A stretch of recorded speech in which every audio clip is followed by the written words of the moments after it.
Balik. Jadi kalau disebutkan Israel, maka yang dimaksud sosoknya siapa? Nabi Ya'qub alaihis salam. Tadi saya katakan, sosoknya taat tidak? Taat. Maksiat tidak? Suka bunuh orang tidak? Nah, jangankan orang, pada binatang dan tumbuhan pun tidak merusak. Ya kan? Suka merampok tidak? Tidak. Suka menempati dan mengambil properti orang tidak? Tidak. Pernah datang jadi tamu terus mengusir tuan rumahnya? Tidak. Berarti kalau disebutkan Israel ini menunjuk kepada sosok Ya'qub alaihissalam yang begitu taat, begitu baik. Dan tidak punya sifat-sifat buruk yang tadi disebutkan.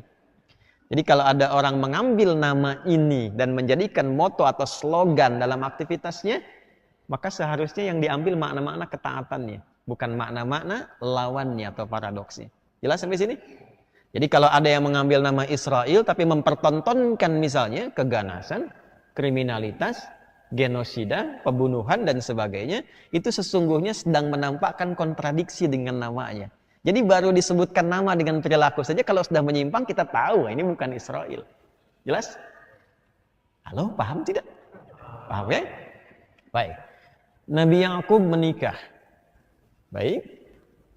Kurang lebih ada 4 istrinya. Ada berapa? 4. Tenang Bu ya, ini Nabi Ya'qub. Ya.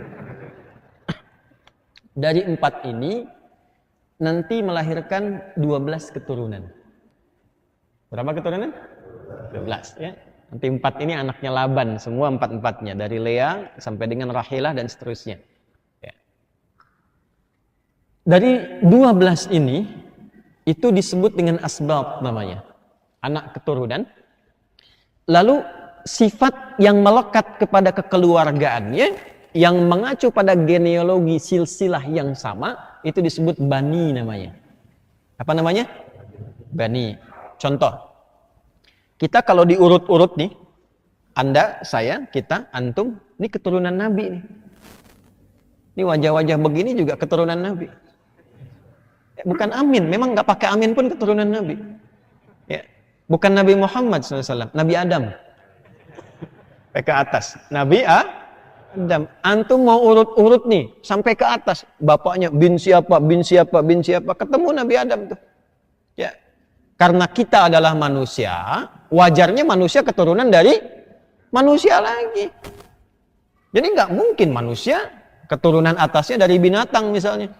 Ya, kalau ada yang pengen dari monyet sih silahkan saja, itu urusannya kan. Kita nggak ikut-ikutan gitu kan. Tapi kalau kita urutkan diri kita pribadi ke atas, kita akan temukan kita bersumber dari manusia pertama, namanya siapa? Adam alaihissalam. Karena silsilah kita secara genealogis tersambung ke atasnya sampai ke Nabi Adam, maka kita pun disebut dengan Bani Adam. 7 kali disebutkan dalam Al-Quran. Ya, contoh misalnya Quran surah ke-7.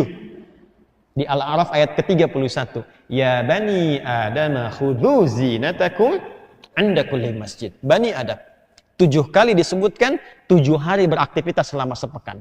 Bani Adam.